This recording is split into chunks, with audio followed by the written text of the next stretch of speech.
subscribe now and press the bell icon. Never miss an update. आज हम बात करेंगे base width modulation in transistor. It is also known as Early effect. So उसके पहले हम लोग डिस्कस करते हैं कि what is the transistor action. Transistor action क्या होता है. सो सिंपली अगर एक हमारे पास एनपीएन ट्रांजिस्टर है, ठीक है, और उसमें कोई भी बैटरी अप्लाई ना की जाए स्टार्टिंग में, तो उसमें क्या होगा. उसमें हमें यहाँ पर दिख रहा है कि एन टाइप में मेजॉरिटी में इलेक्ट्रॉन है, ठीक है, माइनॉरिटी में क्या है, होल्स हैं, जबकि पी टाइप में मेजॉरिटी में होल्स हैं, ठीक है. सो अगर कोई भी बैटरी नहीं अप्लाई की जाएगी तो इसमें नेचुरल फिनोमिना होगा.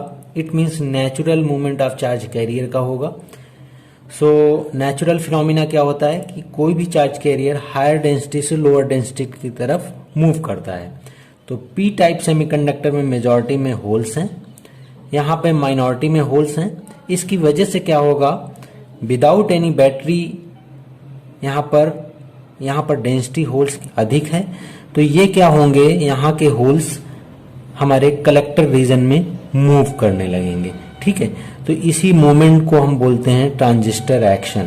तो ट्रांजिस्टर एक्शन कहाँ से स्टार्ट होता है, बेस में स्टार्ट होता है, और कहाँ एंड होता है, कलेक्टर में एंड होता है. It means holes from P type यानी बेस से किधर मूव करते हैं, कलेक्टर की तरफ, ड्यू टू नेचुरल फिनोमिना, जिसको हम बोलते हैं diffusion. Diffusion is a natural phenomena.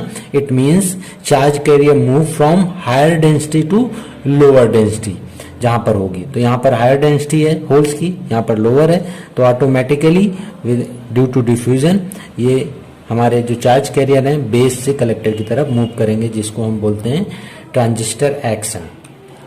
सो अब आगे बात करते हैं कि बेस विड्थ मॉड्यूलेशन क्या होता है. तो the process where the effective base width of transistor altered by varying the collector junction voltage is called as base width modulation. It means collector junction voltage, base और collector का voltage कौन सा है, ये अगर इसको हम चेंज करें तो इसमें बेस और कलेक्टर में जो डिप्लीशन विड्थ है वो इंक्रीज करेगी. और वो कैसे इंक्रीज करेगी, सिंपल सा अगर हम देख लें तो हमारे पास ये है एक जंक्शन, यहां पे कुछ डिप्लीशन रीजन होगी, ठीक है, बट फॉरवर्ड वाइज में डिप्लीशन रीजन डिक्रीज करती है. अगर हम ये वोल्टेज बढ़ाएंगे तो ये डिप्लीशन की विड्थ डिक्रीज करेगी. But in case of reverse bias जब हम वोल्टेज बढ़ाते हैं तो यहां पर डिप्लीशन विड्थ इंक्रीज करती है. सो इसमें इंक्रीज कैसे करेगी, हमने मान लीजिए यहाँ रिवर्स बायस वोल्टेज अप्लाई किया था तो विड्थ यहां पर थी, ठीक है, सिंपल से डिप्लीशन विड्थ हो गई. फिर हमने क्या किया, इस वोल्टेज को फर्दर इंक्रीज किया. अगर इसको हम फर्दर इंक्रीज करेंगे तो ये डिप्लीशन विड्थ और इंक्रीज कर जाएगी, ठीक है. इसका मतलब डिप्लीशन विड्थ और इंक्रीज करेगी. इसके बाद क्या करें, इसके बाद फिर हम इस वोल्टेज को और इंक्रीज करें तो डिप्लीशन विड्थ और इंक्रीज करेगी. इट मींस जैसे जैसे आप रिवर्स बायस का वोल्टेज बढ़ाते चले जाओगे तो यहां पे क्या होगा, यहां पे डिप्लीशन विड्थ की वैल्यू बढ़ती चली जाएगी, यानी ये विड्थ बढ़ती चली जाएगी. जब ये विड्थ बढ़ेगी तो हमारे बेस रीजन में देखिए यहां पर कितना कम स्पेस बचा है, यहाँ पे बहुत कम स्पेस रह जाएगा, यानी यहाँ पर रिकॉम्बिनेशन होना बंद हो जाएगा. जब यहाँ रिकॉम्बिनेशन होना बंद हो जाएगा तो हमारी जो आईबी करंट है वो डिक्रीज होने लगेगी, ये ठीक है. तो in transistor if collector junction is more reverse bias effective base width of transistor reduces. जैसे जैसे आप वोल्टेज बढ़ाओगे वैसे वैसे डिप्लीशन विड्थ बढ़ेगी. जब डिप्लीशन विड्थ बढ़ेगी तो बेस में जो इफेक्टिव रीजन होगा जहां पर रिकॉम्बिनेशन हो रहा था वो स्पेस कम बचेगा. वो जब कम हो जाएगा तो रिकॉम्बिनेशन नहीं होगा, रिकॉम्बिनेशन नहीं होगा तो हमारी आईबी जो करंट है वो डिक्रीज करने लगेगी. Base narrowing refer to the Early effect, और इसी फिनोमिना को हम बोलते हैं अर्ली इफेक्ट, ठीक है. अब आगे देखते हैं due to base width modulation क्या होगा. आपको समझ में आ रहा है कि जैसे हम वोल्टेज बढ़ाएंगे वैसे बेस विड्थ की बढ़ेगी. यहाँ पर जब ये विड्थ बढ़ेगी तो यहाँ पर स्पेस कम बचेगा, जिसकी वजह से रिकॉम्बिनेशन नहीं होगा, तो आईबी डिक्रीज होने लगेगी। अब जब यहाँ पे स्पेस कम होगा तो यहाँ पे चार्ज कैरियर भी नहीं बचेंगे, होल्स नहीं रह जाएंगे, तो जो भी इलेक्ट्रॉन यहाँ से मूव कर रहे थे वो डायरेक्टली क्या करेंगे, इस बेस रीजन को पेनिट्रेट करके कलेक्टर रीजन में पहुंचने लगेंगे, जिसकी वजह से क्या होगा, यहाँ पर आईसी की वैल्यू इंक्रीज करेगी। क्योंकि पहले इलेक्ट्रॉन जाते थे तो यहाँ पर होल्स थे, उन होल्स से रिकॉम्बाइन हो जाते थे। अब वो होल्स नहीं होंगे यहाँ पे, क्योंकि बेस यहाँ जो विड्थ है वो बढ़ गई है, तो स्पेस नहीं है यहाँ पर बेस में, तो ये directly penetrate from emitter to collector. Due to this reason collector current is increases. अगर कलेक्टर करंट इंक्रीज करेगी तो अल्फा, इट मीन्स ये गेन भी इंक्रीज करेगा, क्योंकि इसकी वैल्यू होती है आईसी अपॉन आई। ठीक है, तो अगर आईसी बढ़ेगा तो अल्फा बढ़ेगा। सिमिलरली बीटा भी बढ़ेगा, क्योंकि इसकी वैल्यू होती है आईसी अपॉन आई बी। सो अगर आईसी बढ़ेगा तो बीटा भी बढ़ेगा।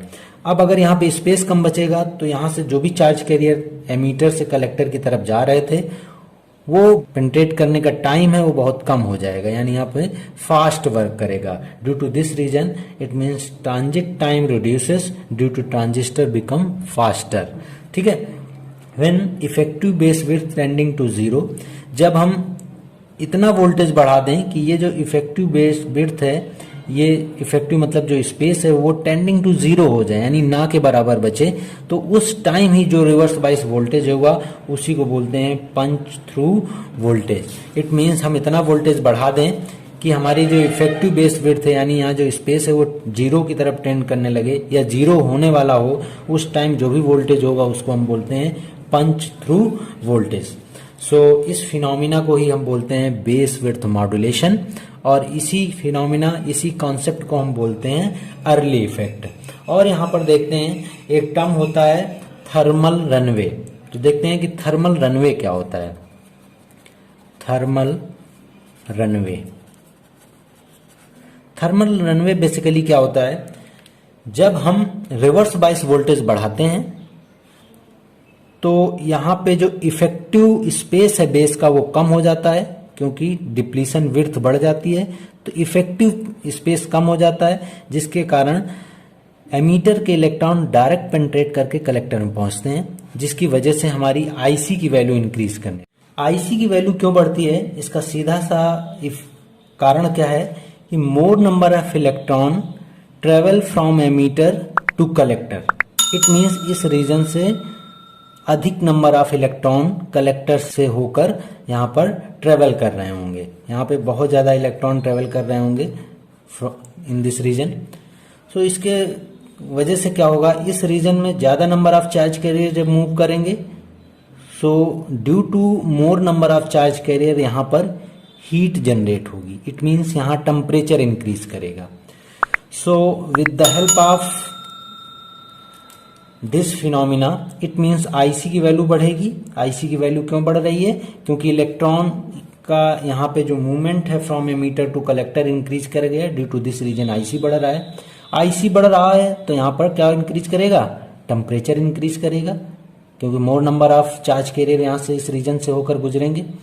फिर इसके बाद अगर ये टी इंक्रीज करेगा, सो हमने लास्ट लेक्चर में डिस्कस किया था कि यहाँ पर जो माइनॉरिटी कैरियर की वजह से जो करंट फ्लो करती है उसको बोलते हैं रिवर्स सैचुरेशन करंट या लीकेज करंट, या उसी को बोलते हैं आईसीओ। सो ये करंट क्या होती है, माइनॉरिटी करंट क्या होती है, रिवर्स सैचुरेशन करंट क्या होती है, ये टेम्परेचर पे डिपेंड करती है। इट मीन्स जब भी हम टेम्परेचर 10 डिग्री सेंटीग्रेड इंक्रीज करते हैं तो हमारी रिवर्स सैचुरेशन करंट अपनी प्रीवियस वैल्यू की डबल हो जाती है। It means minority carrier या reverse saturation current is directly depend on temperature. If temperature is increases, then reverse saturation current or leakage current also increases.